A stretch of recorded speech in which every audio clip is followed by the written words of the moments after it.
Hey guys, Dardamos from Dardamos Dominions. We're going to be going over our pretender design today. So pretenders are going to be filling one of two roles. They're either going to fill a gap that you need to be filled in a nation, or you're going to accentuate something that already exists. As Yomi and as Niflheim, I don't feel like there is a big gap. I don't feel like there's any weaknesses, at least glaring ones, early, mid, or late. Maybe an early game research one. Money might be one, but you really can't fill money problems with a pretender. So what we're going to be doing is taking something that we already have, and we're going to accentuate it through our bless. Now, one other way that you could do it is just kind of like give a decent bless through a rainbow and then just have really good scales.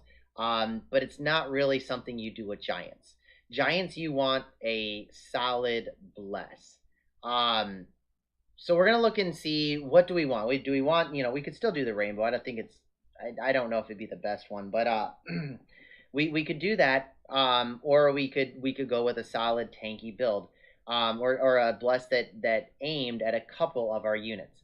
So what you're seeing here is the mod inspector. And I went through, and the sacreds that I used in my games, and that my partner used in his games, are on the screen. Now, there is one more sacred. I think that his scouts are sacred, if I remember correctly, which is awesome, may I just add. And I think he actually does use that to some extent. It'd be silly not to. But we're not going to make a bless for his scout. That'd be silly. The second one that I want to go over real quick are these Amano Jaku. You're going to get them, but you're not going to get a whole lot of them. So I wouldn't make a bless focused around the Amano Jaku. So let's kind of like put that over here where we can't see it. So let's look at our remaining options. The Onishugo are not going to be as useful as the Dioni. They're going to be used, but these will be used for casters as much as they will be, if not more than they will be used. You'll more likely use them as Skella spammers. So we could possibly do a reinvigoration caster bless maybe on them. I wouldn't. So let's throw these guys on the side. They are size 3. They are big hit points, so we will kind of use them. And in fact, I'm going to hide it until you can only see their size and their hit points, because we'll come back to that later. That leaves our Dioni and our Shikomi. The Shikomi are a summoned unit that will be very used in my game. You can get 8 of them for 8 gems, and a 1 gem for 1 sacred spell and you get 8 of them is ridiculously, number one, it's ridiculously efficient on mage turns, and second, it's incredibly efficient on gems. Getting they're 15 hit points. They're blessable. They've got 2 magic weapons. Not only that, but I was okay, so the magic weapons are going to save us on bless points as well. So they're just an excellent chassis for a sacred bless, and not only that are they awesome chassis for a sacred bless, you can spam the bejesus out of them. Let's say you've got a whole bunch of these Oni Shugo. It costs death 2. I guess we should probably show that death 2. Death 2 gets you 8 of these a turn. So if you have 8 of these guys in a province, and a guy's about to hit you next turn, and you're like, how am I ever going to get enough to fight that guy off? You cast these guys 8 times. I mean, it does cost you 64 death gems, but, if you got that around, you're looking for a place to put an army, and you want to surprise the crud out of somebody, poof, instant army of 64 sacreds. And I do that. At one point, I'm going to spam these sacreds. I don't think I get 64 of them, but like, I get 40 to 80 of them in a turn, just by spamming them. And not only that, but we've also got guys that are death 1. We can put a skull, like the skull staff on, or the 2-handed +1 death onto these little guys, and they can give you to 8 Shikomi. So Shikomi are a great place for a bless. Now, I'm not allowed to be too selfish, because I do have a partner, and he kind of is mentoring me more than anything else in this game. and he knows his super combatants and thugs as well as anybody I know. I learn a lot, and a lot of what I will be teaching you through these videos, I learned from him. A lot of the stuff that we use is exclusively he came up with, so I take no credit for anything that you see item wise, except for the really bad ideas that I'll tell you about later. Um, he kind of gets preference as to what we're gonna do in the way of a bless, and so we've got a big commander and a big commander. We both have big commanders. And he also has these giants. So we want a bless that's going to help out all four of these units. Now, I've got bad news. You can't get a good bless for all four of these units. It just doesn't exist. And if you want to figure out which ones aren't like the others, I want you to look at the size. Size 5, size 5, size 2, size 4, and then these guys are size 3.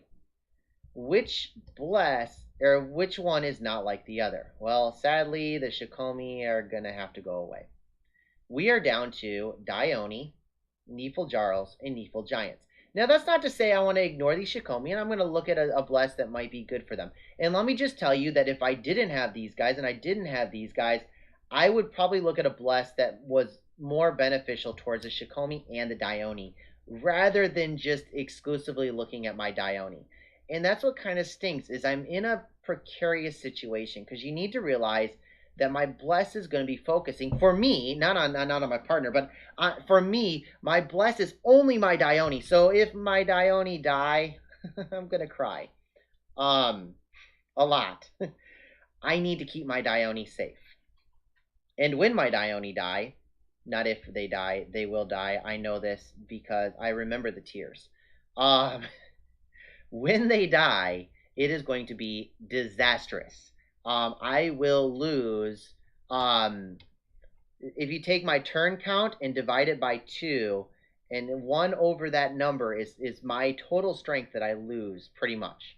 So if it's like turn 8, I lose a quarter of my strength just by losing a Dione. You know, by turn 16, I'm losing 12% of my entire strength by losing 1 Dione. If I lose, theoretically, 3 of them in a single battle, yeah, it's really bad. I mean, who would lose 3 of them in a battle?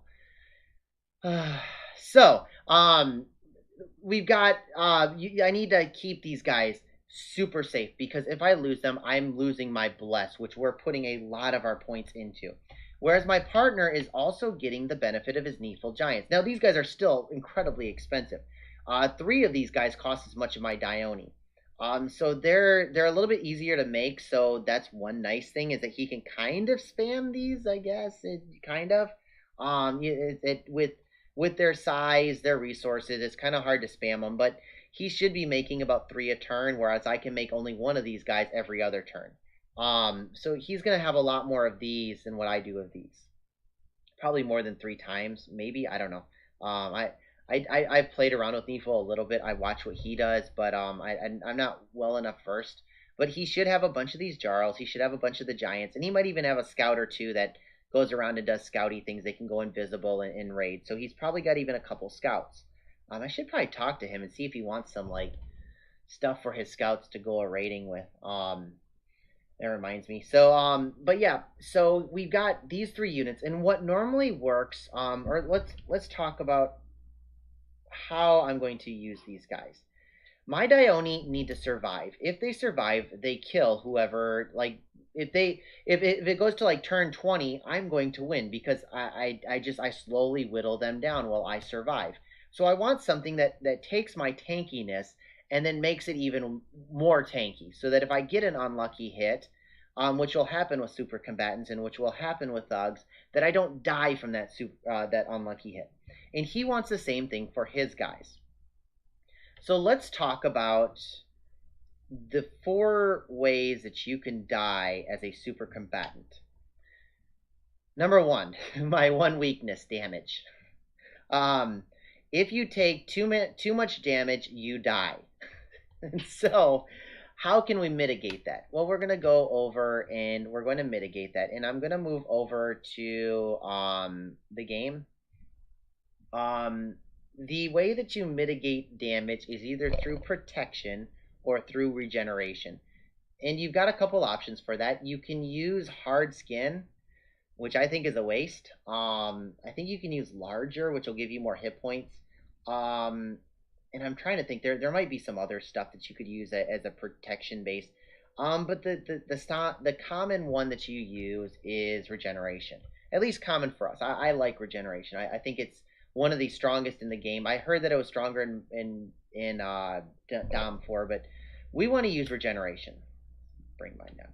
Okay, so that's one of the weaknesses that you can, the one of four ways that you can kind of die from, and we're covering it. Okay, next way that you can die is late game evocations for fire and lightning.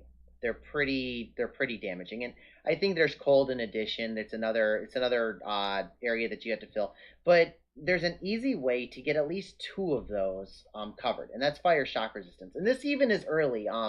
Early game, there's some pretty nasty fire shock problems.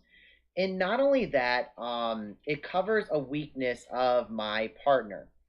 I want you to look at right here. His fire resist is -5, and fire resist is -5.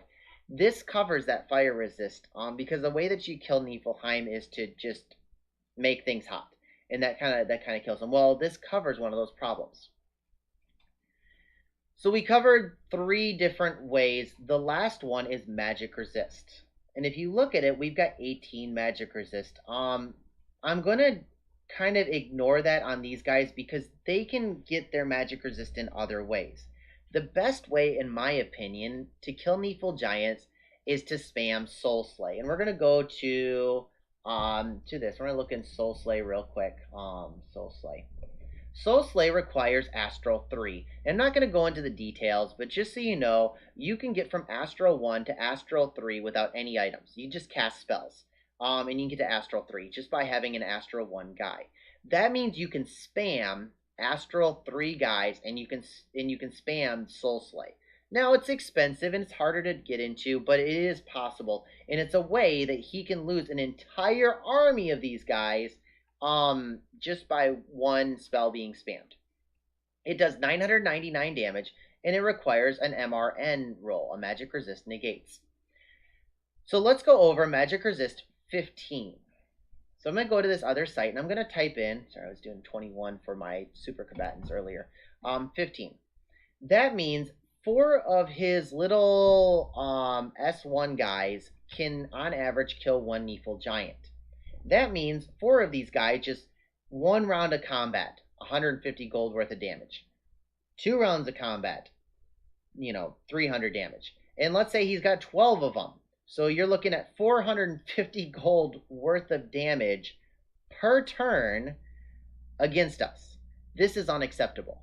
Now, we're already there's only so much you can do. By getting Astral, you can get this up to 17 pretty easy, which would bring us down to 14%, which is much better. I mean, still not good, and it's still a weakness, and I don't know if there's a whole lot we can do. It's just, you can get countered. There's a spell, and we can actually get it up to 18 if we take, go full out in Magic Resist, which we probably will do. And that means that it requires him to have 10 mages per turn, and that's, 10 mages at, 80 gold each. It's going to take him 800 gold worth of mages to kill 450 gold worth of our troops. It's still a good exchange because his guys aren't dying and our guys are, but it's better than nothing. A spell I think isn't magic resist. Magic anti-magic, there it is. Anti-magic. Oh, come on. Let me see if I can get this in here real quick, guys. Dominion stuff. If you ever want to know the Dominions 4 manual is actually better if you want to know a anti-magic. If you want to know what a spell actually does. Let me look up the what's that spell called? Sorry for this. Okay, I'm just gonna. I'll look it up while we're going along. Anti-magic. Hopefully the anti. Oh, magic. Uh, okay. Anti-magic. There we go.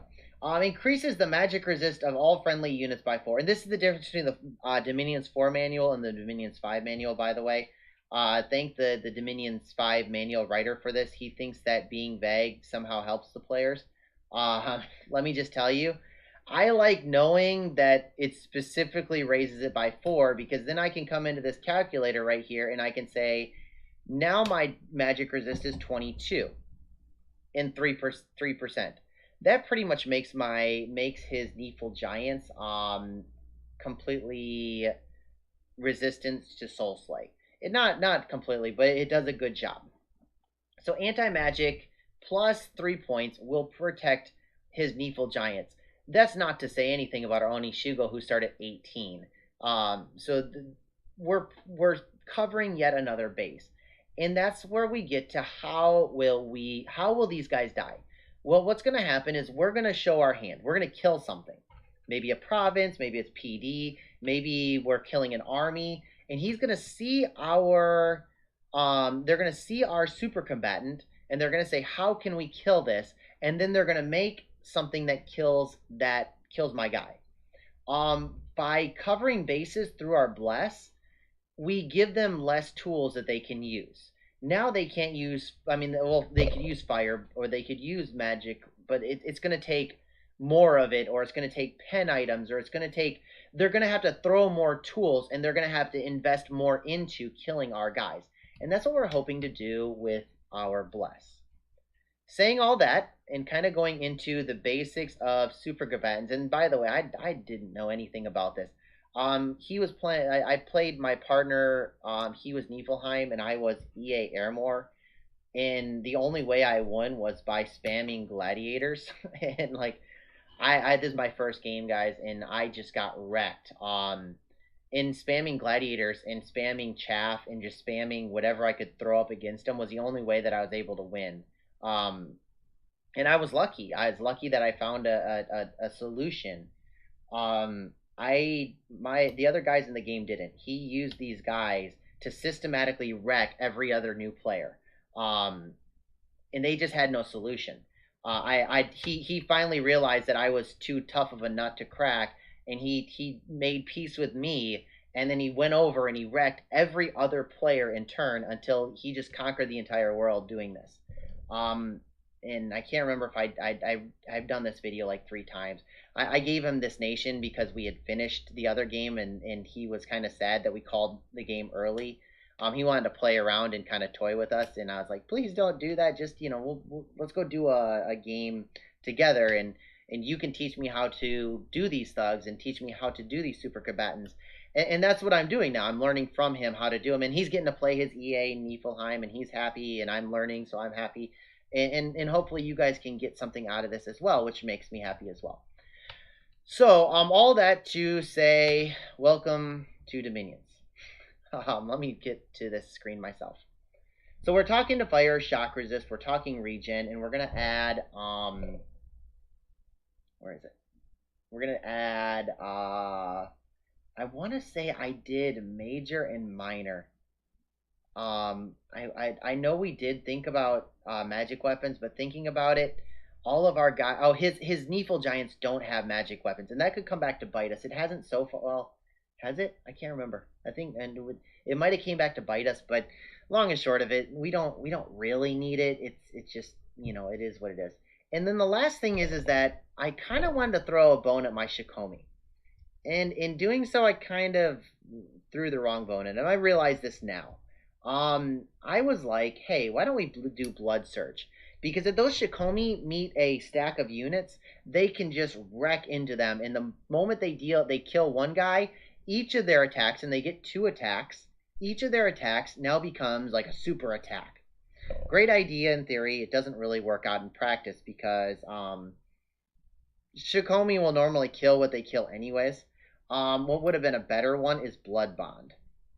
Blood Bond would have turned this regen that we used on our big guys and would have made it work on the Shikomi.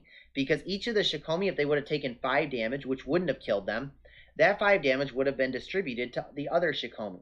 So that would have possibly made it where that 1 damage, then they all regen 1 to 2 damage. So their regen is helping out the big old blob of Shikomi. And that's the other thing is a lot of my commanders can't do lines, so they're all going to be blobbed. And not only that, but I can't bless very well. So they need to be blobbed and put in a big old pile.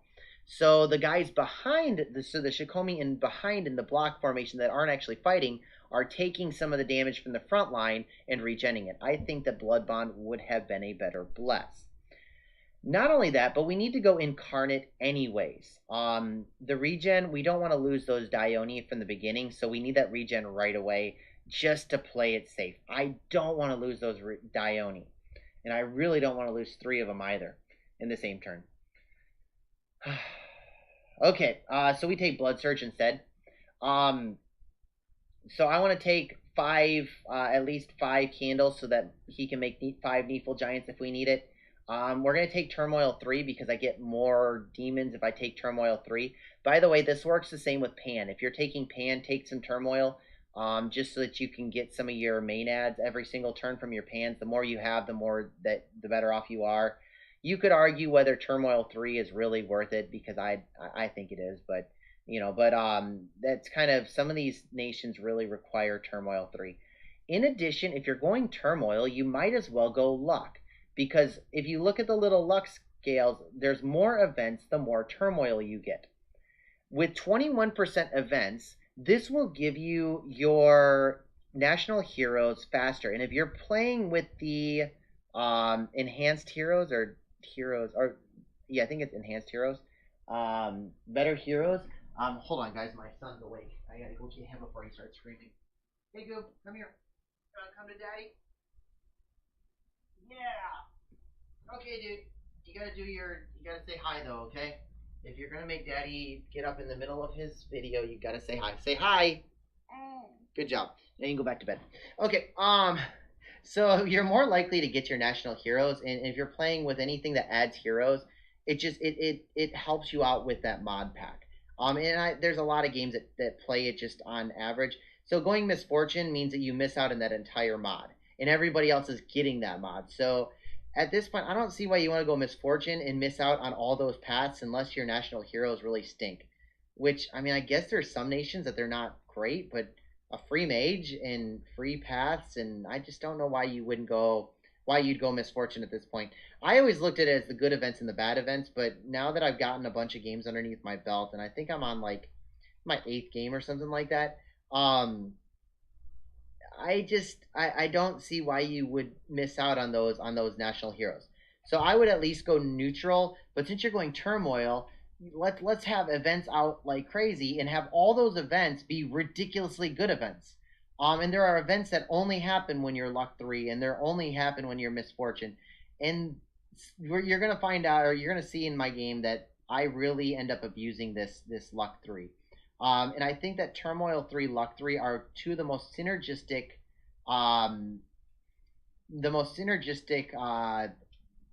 scales in the game. In addition, my partner needs Cold 3. And let's talk about Cold 3 real quick, because Cold 3 is not very good with Yomi. Yomi would prefer heat scales, but Niflheim dies in heat scales. You're gonna see one of the battles, he gets wrecked because he walks into heat, and the moment he walks into heat, his Needful Giants turn into Needful Midgets and just get stomped.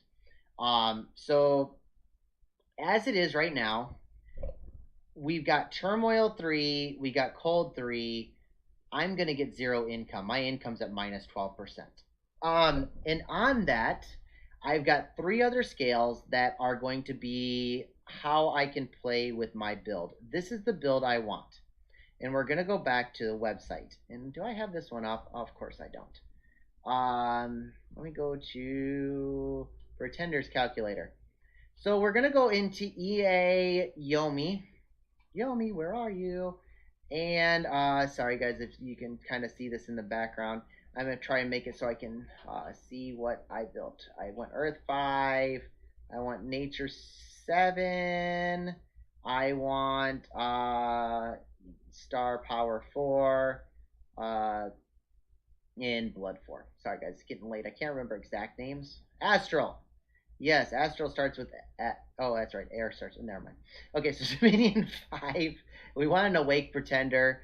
We want Order -3, Heat -3, and Fortune +3.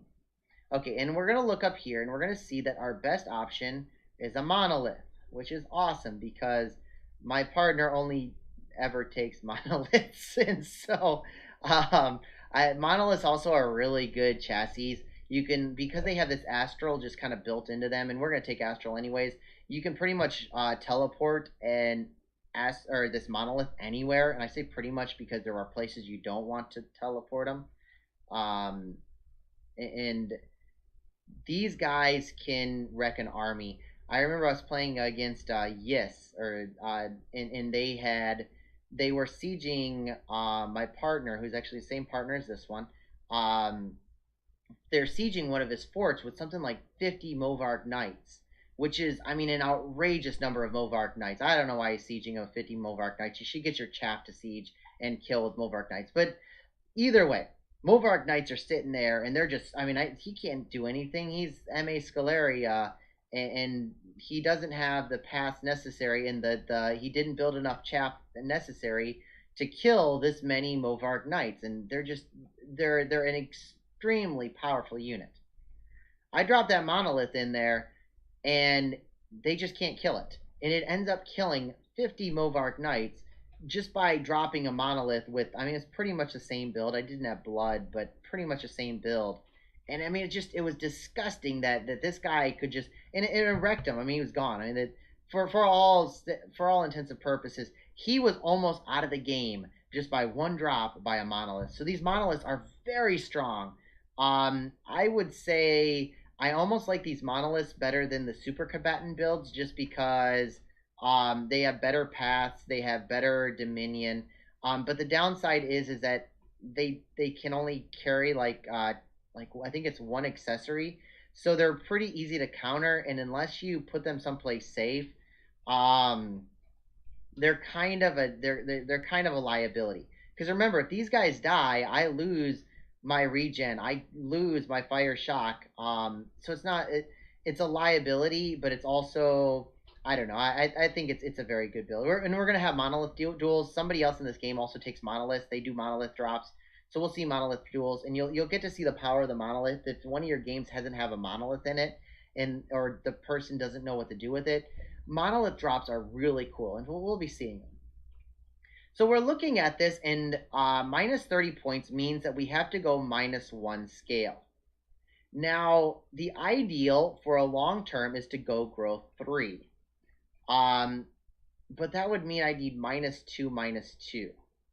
And I'm okay with -2 production, I guess. The only thing I really build are my mages and my Dione and my Onishugo. The Dione really would like more production, but after you get your cap circle, it's fine. So pretty much your early game, like your turn 1, you get really it's not good. But by turn 3 or 4, you're set. Niflheim would really like higher production, but he knows that we need to lose something in order to get their growth scale. What really hurts me is this magic. Um, and I'm gonna show you what we end up doing. Uh, but so we know we want our monolith. We know that we want to be down 1 scale. So let's go back into the game. And I'm gonna go into our final build, especially as we're coming up to the 30-minute mark. So what we end up doing is this right here, if I remember correctly. Let me do my monolith. You get 7 points, you get 4 points, and then for some reason that's just not. Oh, that's why.